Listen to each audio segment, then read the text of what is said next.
trouble. Real stories, real recovery. Like, people's pronouns and how they dress are important in their identity. Like, don't be Even in this route of recovery, you get to real stories, real recovery. I am Kat, and I'm on the road of recovery.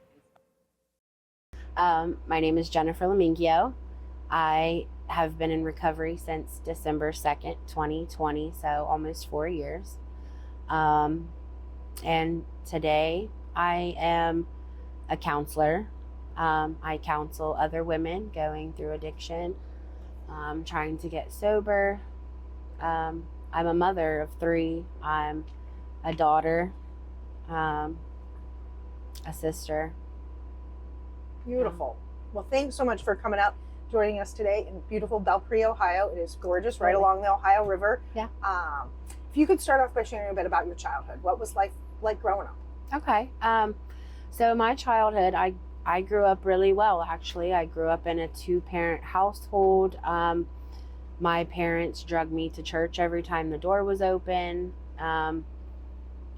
Very God-centered household. Mm-hmm. I'm pretty well. I grew up normal, really no problems. There really wasn't any trauma growing up, unless you count your older brothers beating you up or something, but I had a pretty normal childhood. Okay. Yeah. Awesome. So if you could talk about when did you first start experimenting or with anything? So when I was 15, that's when I first started like smoking marijuana and things like that. And at that time it was just, that's what my friends were doing.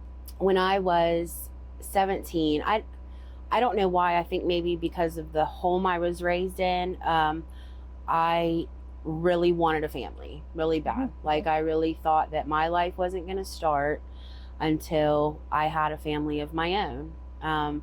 So at 17 years old, I started a relationship with my brother's best friend, actually. And we were together from the time I was 16 to 17. Okay. I got married when I was 17, against, my mother and father's They didn't have to suggestion. sign off on it? They did. Okay. Even as I was walking down the aisle, my father was like, you don't have to do this, Wow. know. But I was strong-willed. dad. I was going to do it, Mm-hmm. So I did, and got married at 17. And I still remember like the first night of my marriage, like in my new home, I was like sad because I wanted my mom and dad, 17's young. Yeah, it was very young, very stupid, very stupid, but We all make mistakes. yeah. So that obviously didn't last long. We kept trying for children. I kept having miscarriage after miscarriage after miscarriage. Finally, I think like the 8th try, I was 6.5 months pregnant, and something was very wrong. So I went to the hospital and they said, we can't find the heartbeat, and the baby had passed away. And when you're that far along, you have to go get induced. You have to have the baby, a funeral. It was horrible. Yes. So that's what really kicked everything into gear for me. Okay. Once that happened, I started drinking heavily. I wasn't myself. I was just a shell. I was just existing. I didn't care about anything. While having my party weekends, I started talking to a guy online, and he was from Chicago. And as my mom likes to say, before the ink was dry on the divorce papers, he was moved in with me. Okay. So him and I decided, why not? Let's go get married. So once that first divorce was over, we went down and got married, and that's when things took a turn for the worst. We were fine for the first few months, that honeymoon phase, Yeah. And then I got pregnant with our daughter, my oldest daughter. And she was born She was maybe a month old, not even that. She, well, I caught him cheating. Oh no. Yeah. He became very abusive, physically, mentally, Oh. emotionally, very abusive. And While you're pregnant, after you're pregnant, all both, all of the above. Because, you know, in that state, I stayed. And I think a part of me felt like it was what I deserved for what I did to my first husband. okay. You know? So I stayed for a very long time, and we got pregnant with a son. And both of those pregnancies went well, and they're healthy still today. Yeah. But it just went severely downhill, you know, the abuse and stuff like that. And, you know, like I remember showing up on my mother's doorstep. It was like 2 a.m. My children are half naked, and I'm covered in bruises, and my dad is freaking out. Yeah. You know, my mom had to force him not to go out of the house with a gun, you know? Yes. Yes. So it was bad, but finally I got out of that relationship. But during that relationship is when I started using like Adderall, Okay. methamphetamines, things like that. But then in 2017, I was in the middle of the Walmart. I was grocery shopping, and his family started blowing my phone up. They never call me, you know. So they're blowing my phone up, and finally I'm like, okay, whatever, I'm gonna answer. And when I answered, it was his mom on the other line, screaming and yelling, "My baby is gone. My baby is gone." He had went to work one morning, and I guess just fell over. His heart just stopped. He's 31 years old. Oh my. And at that point in time, when he passed away, I was sober. Okay. I was living with my mom. I was in college finishing an accounting degree. I did complete my college degree, but it was maybe a month after that, and I relapsed very quickly. And what happened then? Once you So started. I started right back on meth, but I started IV use. Wow. So yes, it got progressively worse, progressive disease, and it was downhill from there for sure. CPS cases on top of CPS cases. I had gotten an apartment of my own. You know, I had got a job, I had got an apartment, I was doing well. Started on that, lost my apartment. I met a man out where I was living at the time, where I'm from, Elizabeth, West Virginia. And he happened to be a drug dealer. Great choice, right? Right. I knew how to pick him. Right.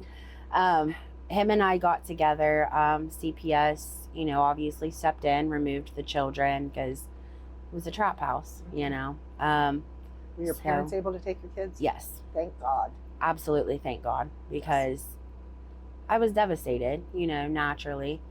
And I think that's where a lot of the guilt comes from as parents. You're devastated that your kids are gone, but you just can't stop, you know, and I think that drives you further into your addiction. I wound up pregnant. Okay.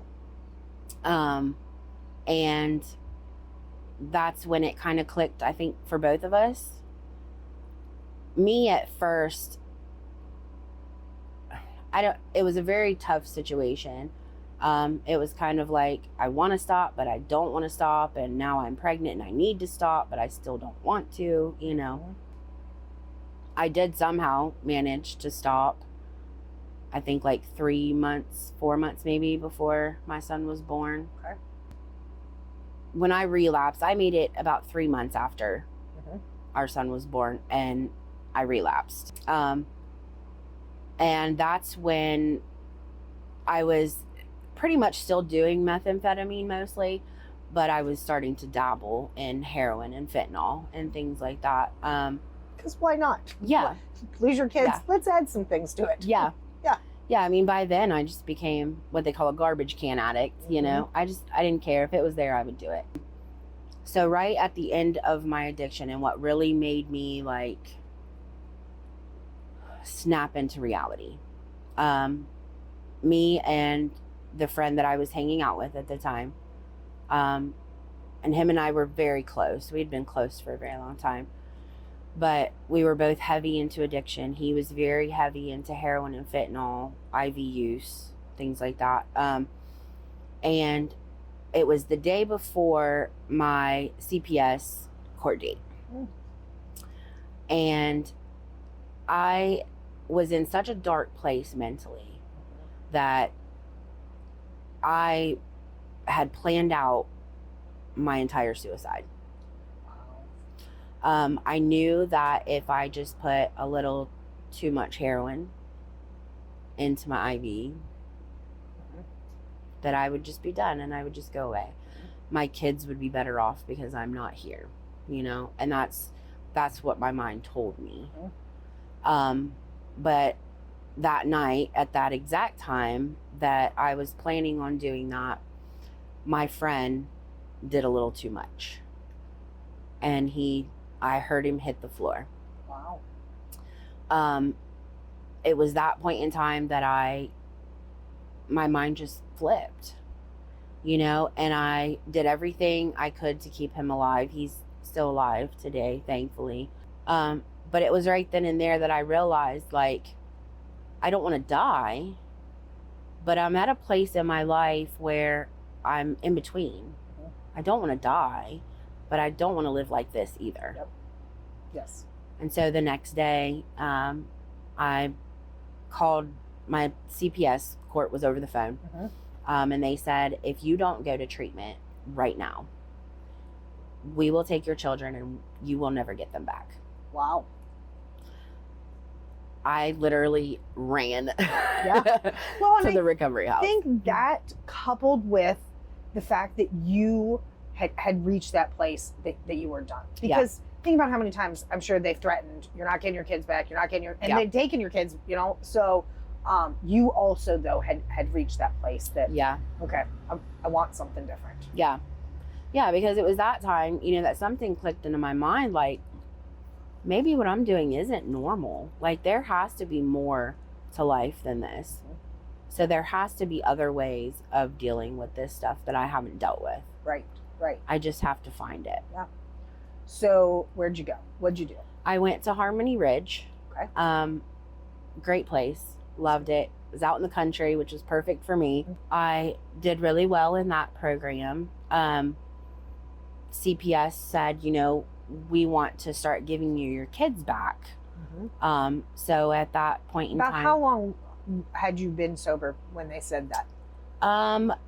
Almost a year. Okay. Because I got my kids back fully a little after a year of being sober. Okay. So now with my children, I am able to be a mother, you know. I'm able to be there and be present, and you know, especially with like their school stuff, and you know, it's a whole different world. And I think they never say it, but I think in a way they're proud of me too, you know. And just the friendships that I've been able to make, like, in addiction you don't trust anybody, you know, so to make actual genuine friendships, I love the ladies that I work with. I have a great job, you know, where I get to help other women, you know, get out of the same ditches that I was in.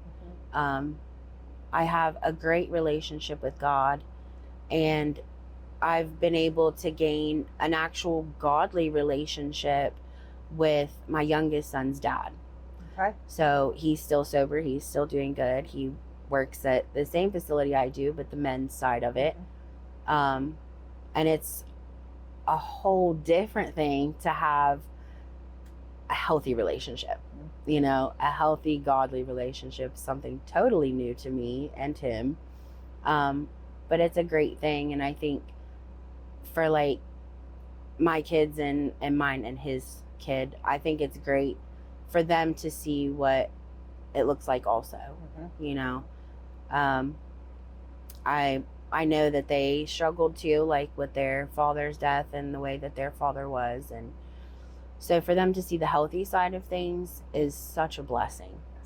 And, you know, today, like I was able to help my mother take care of my grandmother before she passed away. I was able to be there for her, and that was a blessing. I'm able to go to family functions now, and I'm invited, you know. And you show up. Yeah, and I show up sober, Right. you know. It's a whole nother life. So you've accomplished so much and really, you know, have created this beautiful life for yourself. What dreams do you have still for the future? I mean, honestly, from here on out, it's just living my life to the fullest, you know, like I want to experience things. I want my kids to experience life, you know. I want to watch them go to college. I want to, you know, things that before I took for granted, and I never gave it a second thought about maybe not being there for my children to, you know, graduate high school and things, and now I can be. So Incredible. Yeah. So my final question is, when you are having a bad day or, you know, life's throwing some things at you, is there a cliche or a Bible verse or a saying that really speaks true to you that you go to? So my mother, she always said two things to me. One of them was, "This too shall pass." And that really goes for both ways. This too shall pass. Yes, the bad times will pass. So don't stress about it. But the good times will too. So hold on to them, you know. And then before I went into treatment the last time, I was on the phone with her right before I checked in, and I was crying my eyes out. And I said, "Mom, what if I fail at this? Because I always fail at this. I do fine, and then I don't." And she said, she calls me Tootsie. She said, "Tootsie," she said, "everybody fails until they don't."